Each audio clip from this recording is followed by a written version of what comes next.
हमारे मंचासीन अतिथि और यहाँ उपस्थित अपने सभी आउटसोर्स के साथी, सर्वप्रथम तो मैं धन्यवाद देना चाहूँगा, आपने मुझे बोलने का अवसर दिया। और आप सबों को पता है कि आज हम यहाँ क्यों उपस्थित हुए हैं। पूर्व के वक्ताओं ने बहुत विस्तार पूर्वक चीजों को कहा, मैं उसमें से ही कुछ चीजों को जोड़ना चाहूँगा कि आप यदि ध्यान देंगे तो आपको स्पष्ट नजर आएगा कि यह सरकार किस तरह से हमारे साथ दोहरी नीति करती है। जब सरकार को अपना काम कहीं कराना पड़ता है तो वह सीधा दबाव हम आउटसोर्स कर्मियों पर पड़ता है और हम उसे वह काम तय समय अवधि के अंदर पूरा करके देते हैं। उसका जो टारगेट होता है वह कोई फेल नहीं होता है। और सरकार क्या करती है, जब उसे अपना विधायकों का वेतन बढ़ाना होता है या फिर और कुछ करना होता है तो वह एक समिति बनाती है, उसे राज्यों का भ्रमण करवाती है कि आप चाहिए दूसरे राज्य देख के आइए कि वहाँ हमारे लाभ का क्या है, हमारे हित का क्या है।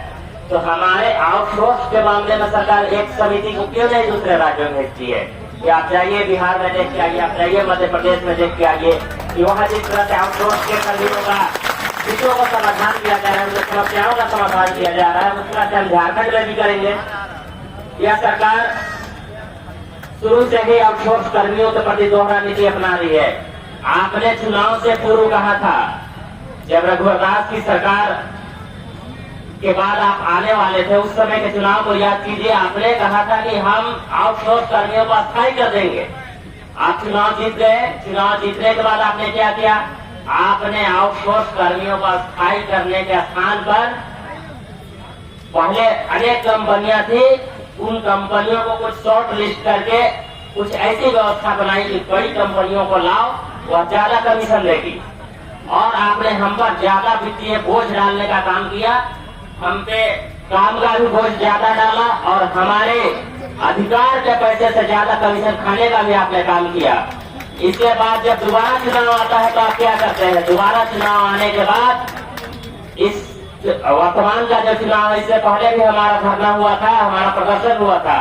हम दिन रात काम करने के बाद भी एक भिखारी की तरह, मुझे यह कहने में संकोच नहीं है कि एक भिखारी की तरह हमने आपके दरवाजे दरवाजे पर जाकर अपनी मांगों को रखने का काम किया। आपके विधायकों के पास गए, आपके मंत्रियों के पास गए, आपके अधिकारियों के पास गए।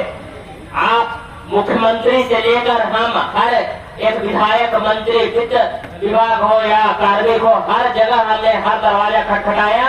क्यों?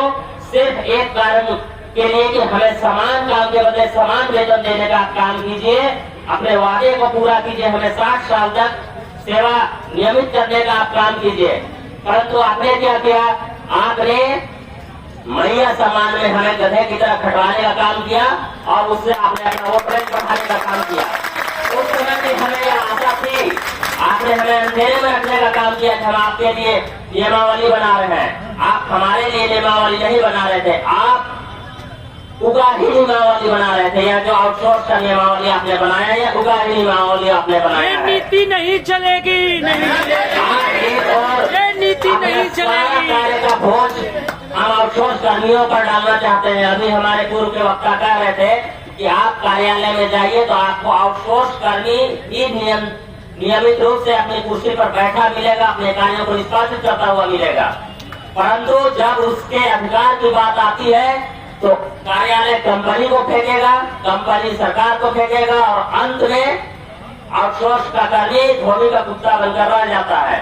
तो इस तरह की दोहरी नीति के विरुद्ध आज मुझे बहुत खुशी है कि हम सभी संवर्ग के लोग एक मंच पर एकत्रित हुए हैं और आशा है कि हमारा यह संगठन और हमारा यह एकता जो है आने वाले समय में इस सरकार को झुकाने का काम करेगा। जिस तरह से आप संविधान लेकर चुनाव में घूम रहे थे, संविधान ले लेंगे और पूरे देश में घूमेंगे कि संविधान की हत्या हो रही है और लोकतंत्र की हत्या हो रही है। मैं उन संविधान के ठेकेदारों से पूछना चाहता हूँ, मैं इस मंच को राजनीतिक नहीं बनाना चाहता, परंतु यह हमारे अधिकार का इसलिए पंक्ति जोड़ रहा हूँ। आप संविधान के ठेकेदार बनते हैं, आप यह बताएंगे कि किस संविधान में लिखा है कि एक ही काम के लिए आप 2 तरह का वेतन दे रहे हैं। एक ही काम करने वाले को जब आउटसोर्स में जाता है तो 15,000 पाता है, और जब आप कहीं और से काम कराते हैं तो उसे 40,000 देते हैं। क्या यह संविधान में लिखा हुआ है? यदि लिखा हुआ है तो आप यह हमारे सामने आकर बताइए। और यदि संविधान में समानता का अधिकार है तो हमें आपको समान काम के बदले समान वेतन देना ही पड़ेगा। इसलिए हम किसी भी हद तक जाने को तैयार हैं। आपको यदि सरकार को यह लग रहा होगा कि इन लोग छुट्टी में आकर यहाँ अपना टाइम पास करता है, तो मैं उसे आगाह करना चाहता हूँ कि हम अभी तक बहुत संयमित रूप से अपने मांगों को रखने का काम कर रहे हैं, अपने अधिकार को आपके समक्ष रखने का काम कर रहे हैं। हम आपको किसी तरह से आपके कार्य में बाधा नहीं पहुंचाने चाहते, जनहित के कार्यों को रोकना नहीं चाहते हैं। परंतु यदि हमारे धैर्य को आपने तोड़ने का कार्य किया, यदि आपके द्वारा यह दुस्साहस किया गया, तो आप भी अच्छे तरह से याद रखेंगे कि हम आपके कार्य को बाधित करते हुए अपने मांगों पर अड़े रहेंगे। और तब तक अड़ेंगे जब तक हमारी मांगें पूरी नहीं होंगी। हम आपसे कोई ज्यादा मांग नहीं मांगना चाहते। हम सिर्फ मेरे हिसाब से 2 मूल मांगे हमारी आप पूरी कर देते तो आज यह धरना देने की आवश्यकता नहीं होती। आप यह जो नियमावली बना रहे हैं, आप 4 प्रकार की समितियां बनाएंगे। आपको सबसे पहले एक समिति बनानी चाहिए जो कि समान काम के लिए समान वेतन पर निर्णय है। यदि समान काम के लिए समान वेतन पर निर्णय हो जाता तो आउटसोर्स का कर्मी को थोड़ा संबल मिलता। वह सोचता चलो भाई समान काम के लिए समान वेतन सरकार ने दे दिया तो आने वाले भविष्य में हमारे और हितों को भी पूरा करेगी। परंतु आपने समान काम के लिए समान वेतन वाली समिति को किनारे रखा हुआ है और हमारा जो 5%, 8% वार्षिक वृद्धि था उसे घटाने का काम तुरंत किया। यह आपने किस दबाव में किया? यह आपके नियम को दिखाता है कि आप हमें सौतेला मानते हैं। आपको सिर्फ चुनाव के समय हमें ठगना और छलना आता है, और जब आपको अपने कार्य का बोझ होता है तो उसे हमारे सिर पर ठोक कर उसे पूरा करवाने आता है। इसके अलावा आपको हमारी कोई चिंता नहीं है। मैं इस मंच के माध्यम से माननीय मुख्यमंत्री जी को भी याद कराना चाहूंगा कि आप हर जगह यह ढोंग गाते फिरते हैं कि हम अगुआ राज चला रहे हैं। माननीय मुख्यमंत्री जी, यदि कोई बाल और दाढ़ी बढ़ा लेने से राज्य का जनता का हितैषी हो जाता, अपने कर्मियों का हितैषी हो जाता, तो आज ये धरना देने की आवश्यकता नहीं पड़ती। आप तो एक क्रांतिकारी के बेटे हैं ना। आपको यह याद है कि जल जंगल और जमीन की रक्षा कैसे की जाती है? तो क्या हम जल जंगल और जमीन से अलग हैं? क्या हमारा परिवार नहीं है? या हम मेहनत नहीं करते हैं? यदि हम आपके कार्यों में कहीं कमी करते हैं तो आप आकर खुले मन से बोल दीजिए। आप प्रेस वार्ता करके बोल दीजिए कि आउटसोर्स उनका कर नहीं, हमारा अपना नहीं है, हमको उससे कोई मतलब नहीं है। आप बोल दीजिए एक बार। और यदि हम आपके कार्यों में आपके साथ खड़े हैं, खून पसीना एक करके आपके कार्यों को पूरा कर रहे हैं, तो हम आपसे मांग भी रखेंगे, आपका विरोध भी करेंगे और आपको उसे पूरा भी करना पड़ेगा। क्योंकि आपकी दोहरी नीति बहुत दिनों तक हमने देख लिया है। आपने 2 चुनाव में हमें धोखा दिया, और यदि आप यह सोच रहे होंगे कि जिस तरह से 2019 का चुनाव अपने मैया समान का हवा उड़ाकर लोगों को बरकरार कर जीत लिया, उसी तरह से आउटसोर्स का कर्मी आपको आने वाले चुनाव में भी उसको कुछ लॉलीपॉप या फिर आशा SOP बनाएंगे, ये ऐसे करेंगे वैसे करेंगे। कि यदि आप बरकरार लेंगे तो यह कदापि नहीं होगा। आने वाले चुनाव में आपको आउटसोर्स का कर्मी अपना ताकत दिखाएगा। जिस तरह से पारा शिक्षकों की मांगों को आपने माना, जिस तरह से अन्य कर्मियों की मांगों को आपने माना, उस तरह से आउटसोर्स के कर्मियों की मांग को आप समय रहते मांग लीजिए। यदि आप समय रहते आउटसोर्स के कर्मियों की मांगों को मान लीजिएगा तो वह आउटसोर्स का कर्मी आपको आशीर्वाद देगा, उसका परिवार आशीर्वाद देगा। आपका राज्य आपका भी परिवार है, आप भी फलिएगा फूलिएगा और झारखंड भी आगे बढ़ेगा।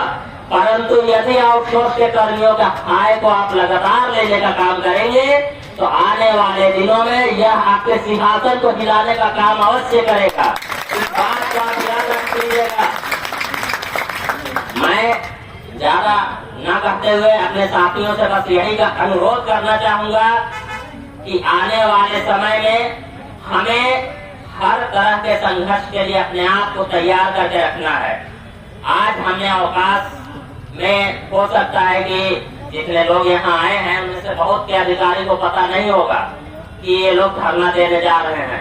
या बहुत के अधिकारियों ने फोन कर अभी बोला होगा कि तुम कार्यालय आओ, मेरा यह काम लंबित है, इसे करो, तो आपने कुछ बहाना, बहुत ढंग चीजें होती हैं, परंतु आने वाले समय में आप यह याद रखिए कि यह सरकार हमारी मांगों को इतनी आसानी से नहीं मानने वाली है।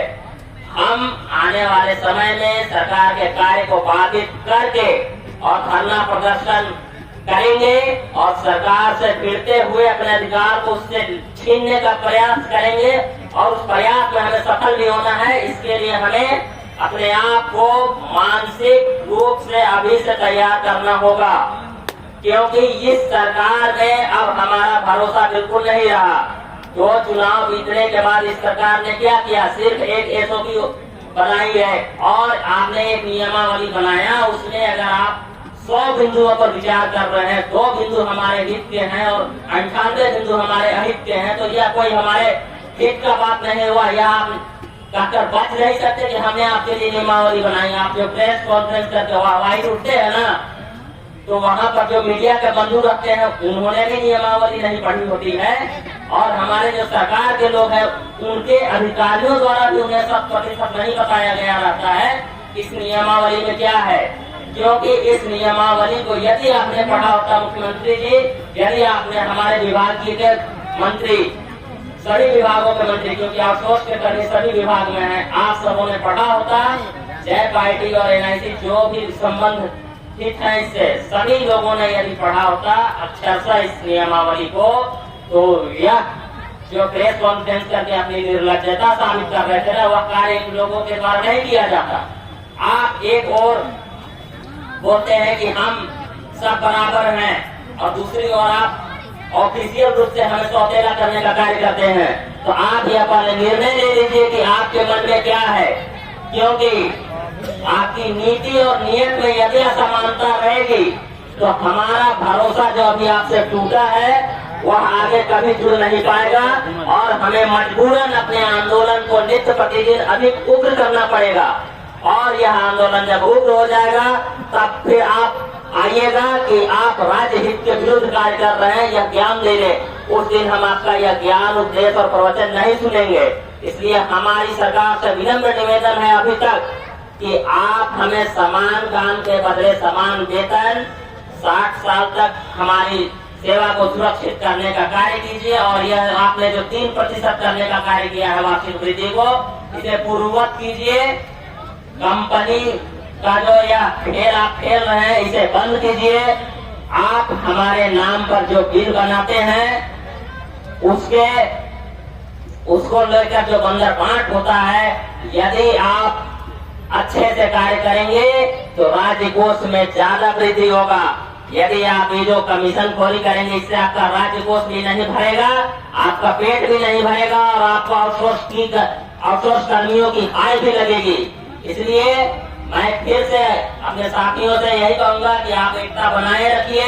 सरकार से हम अपने अधिकार को लेकर रहेंगे, और सरकार को यह चेतावनी देता हूं कि यदि आपने हमारी मांगों को समय रहते पूरा नहीं किया तो हम